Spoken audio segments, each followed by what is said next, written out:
dor. Încerc să îmi explici prin cuvinte, însă dragostea nu se explică, ea se simte. Am înțeles că ai deja pe altcineva și dacă trebuie să plec eu plec.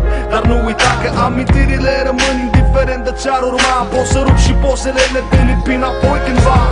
Dar cel mai rău mă doare faptul că mă doare încă. Mă doare faptul că credeam că ne iubim și spun că speranța că te întorci mă ține tare ca o stâncă. Mâna dreaptă o țin în falcă, poza ta în mâna stângă. Deși stăm aproape acum, calea e lungă, gândul la tine zboară și sper să și ajungă. Dacă te trec cumva ce fac mai nou, o apă piept o ducă, m-am operat pe suflet deschis, căci rana e adâncă. Dacă dragostea dispare, viața mea n-are culoare și doare tot mai tare. Încet apare o întrebare, se gândește la mine oare, unde sunt zilele cu soare, unde ești tu? A trecut o zi, parcă a trecut o săptămână, de fapt nici n-a trecut și te văd cu el de mână.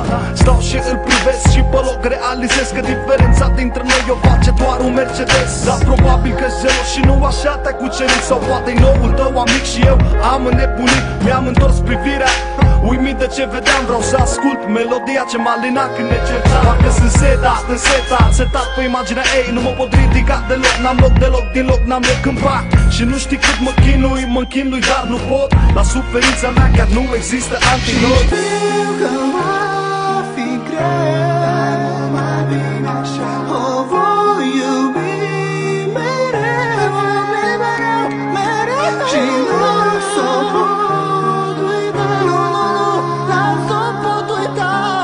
E prima dragoste, poate ultima.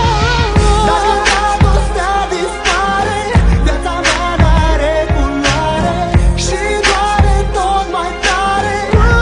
Încet apare o întrebare, se gândește la mine oare, unde sunt zilele cu soare, unde ești tu? Îmi sună telefonul, n-am mai sunat de mult. 0722 deja îmi sună cunoscut, răspund alo, cine e? Și-mi închide scurt, poate a format greșit sau poate. Dar sună din nou spun alo, și o voce cunoscută îmi spune bună sunt eu.